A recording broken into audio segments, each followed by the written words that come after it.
You already feel it. That quiet irritation when something almost makes sense.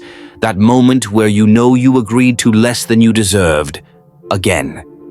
You don't need it explained. You've lived it. You think you're choosing rationally. You're not. You're reacting. Not to the offer, to the comparison sitting beside it. That's how it works. Not force. Not pressure. Context. You didn't want the thing. You wanted relief from the worse option nearby. So you paid more. You stayed longer. You tolerated someone who should have been temporary. You already know this pattern. You've watched it happen in real time. That tightening in your chest when you say yes. That hollow clarity that comes later. The mistake wasn't ignorance, it was proximity.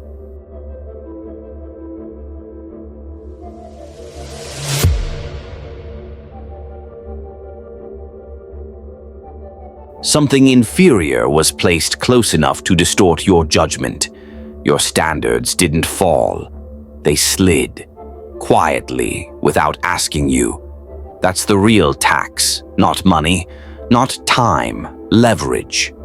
Every time you decide relative instead of absolute, you hand control away. You let the environment vote on your behalf. You let noise negotiate for you. Most people never notice this. They call it compromise. They call it being reasonable. They call it maturity. It's none of those things, it's drift. And drift is useful to anyone steering you. The moment you see this, something changes.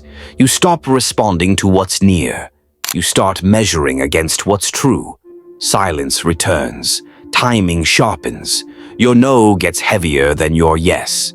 You don't explain yourself anymore. You don't rush to justify.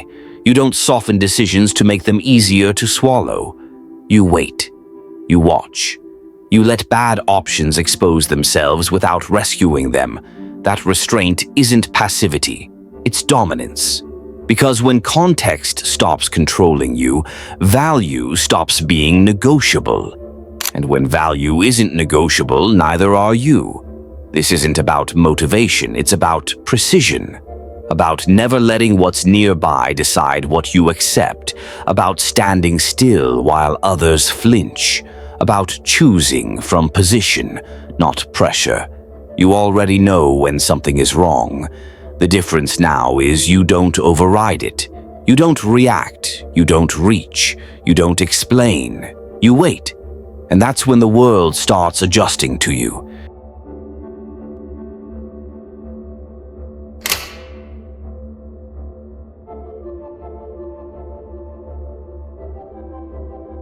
You already know this feeling, that subtle tightening when something is put in front of you, and without thinking, you adjust.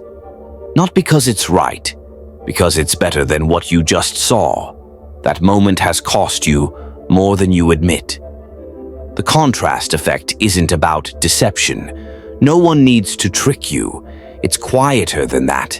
It's about how your sense of value bends the instant something worse enters the room. You don't evaluate things alone. You never have. You feel difference first. Only later do you call it judgment. You've felt it when a high price suddenly seemed fair, not because it was, but because something obscene stood beside it. You felt it when mediocrity felt like relief, not because it was good, but because pain came first.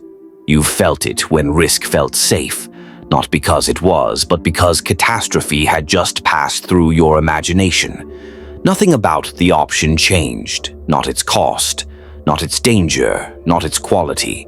Only the frame shifted. And when the frame shifts, your internal compass doesn't ask permission. It recalibrates, silently, efficiently. That's the danger. Contrast doesn't give you more clarity. It steals precision. It doesn't inform you. It edits you. You think you're deciding. But something else already decided what felt acceptable. This is why kind people overextend. Why intelligent people settle. Why aware people still get cornered. Your openness becomes leverage against you. Your empathy becomes a pressure point. Your willingness to understand becomes a way in. You didn't fail, you notice too late, and once you notice it, you can't unsee it. You start to feel the moment your standards begin to slide, that internal quiet where something doesn't sit right, before you explain it away. You stop rushing to choose, you stop responding to what's nearby. You stop letting contrast rush you into relief. You pause. Silence becomes deliberate. Restraint becomes visible. Non-reaction becomes weight. You don't reject loudly. You don't justify. You don't correct the frame. You simply refuse to let it touch you. Because when contrast loses access to you, value becomes absolute again. And when value is absolute, you stop being easy to move. You don't need to convince anyone of this. You don't need agreement. You just stop drifting. And the world feels it before it understands why.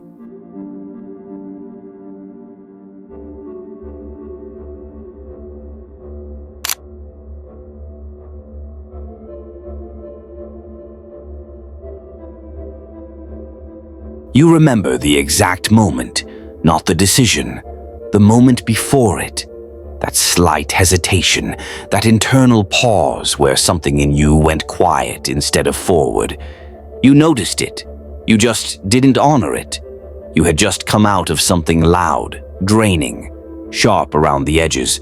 So when the next thing showed up, softer, calmer, less demanding, you relaxed into it. It felt humane. It felt safer. It felt like relief. You didn't ask where it was going. You just felt grateful it wasn't hurting you. Months pass. The calm starts to feel empty. No friction, no movement, no sense of forward pressure. That's when it hits you. You didn't choose growth. You chose quiet. And quiet, when it isn't intentional, turns into stagnation. You felt the same pattern when money's involved. You're shown something absurd first, bloated, overbuilt, so expensive it almost feels offensive. You pull back instinctively. Then the reasonable option appears, cleaner, smaller, presented like a favor. You feel smart choosing it, measured, grounded. What never crossed your mind is whether you needed anything at all.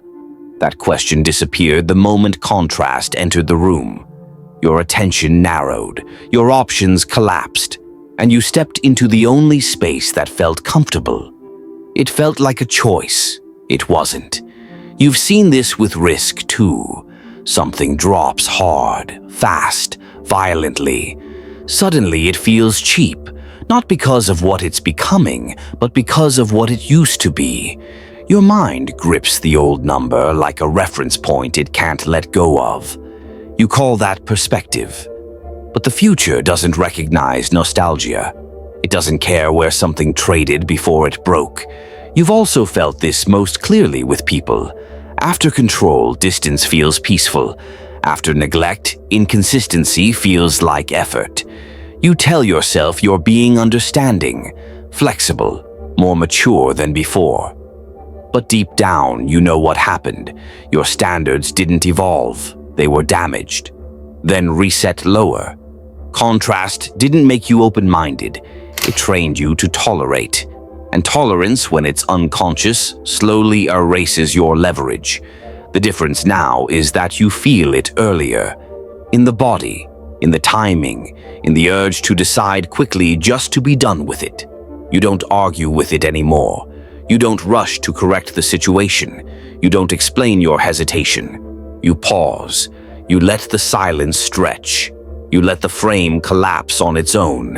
And that non-reaction, that quiet refusal to be rushed by relief, is where your power actually shows.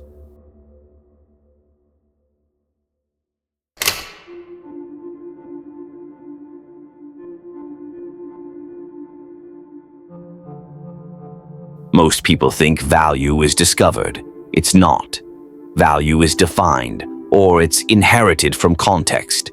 Reactive thinkers let the environment set the baseline.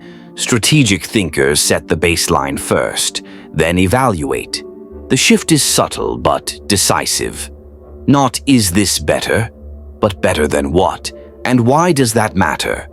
Strategic thinkers remove comparison before committing. They don't eliminate emotion. They eliminate misleading reference points. That's the difference between reacting and selecting.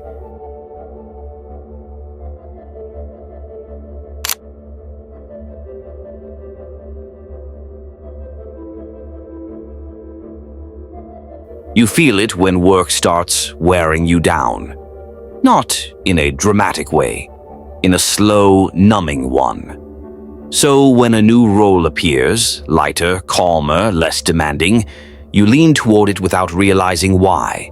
It feels humane. It feels reasonable. But you're not evaluating the role. You're escaping the pressure you're in. That's how burnout gains leverage. It quietly resets your standards and calls it practicality. You stop asking what you actually want.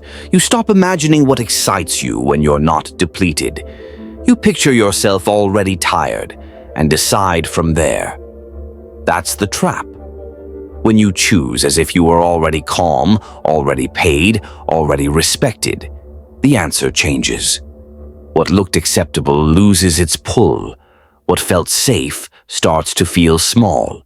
Relief fades fast. Progress doesn't.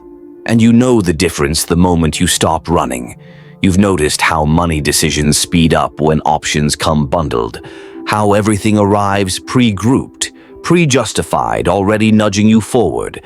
An upgrade here, a small add-on there. Nothing that feels worth arguing about on its own. That's the point. You stop seeing individual choices. You see one smooth package and call it efficiency. But ask yourself, quietly, would you want this one piece if it stood alone? No bundle, no comparison, just you and the cost. If the answer tightens your chest, that wasn't value. That was contrast closing in. This is how margins disappear, how attention gets fragmented, how flexibility erodes without drama. Breaking things apart slows the pressure. It restores distance, and distance is where control comes back. You know how easily your past sneaks into the room, quietly, disguised as experience. After control, distance feels peaceful. After neglect, inconsistency feels like effort. Your body relaxes and your mind calls it attraction. It isn't. That's contrast rewriting the rules while you're not looking. You're not meant to measure people against what hurt you before. That only teaches you to accept less and call it progress. What matters shows up elsewhere, in how they handle power when they have it, in how they move when friction appears, in whether your boundaries stand without needing defense. Anything that only feels good because of what came before, it won't hold. Time exposes it. And once you see that, you stop mistaking calm for depth.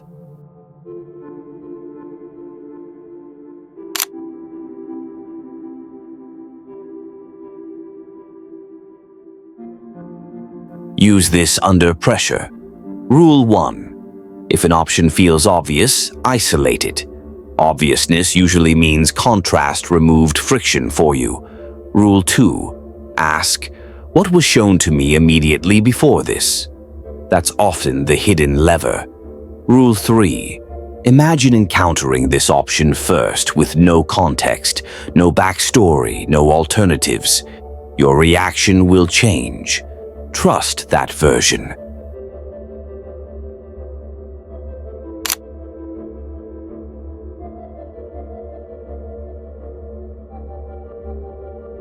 Contrast is how systems guide behavior without commands. It's quiet, polite, effective. Standards are how you resist without confrontation. When you define value in advance, you stop negotiating with frames designed by others. You stop mistaking relief for alignment. You stop mistaking comparison for progress. And once that happens, decisions slow down and outcomes accelerate. That's not mindset, that's control.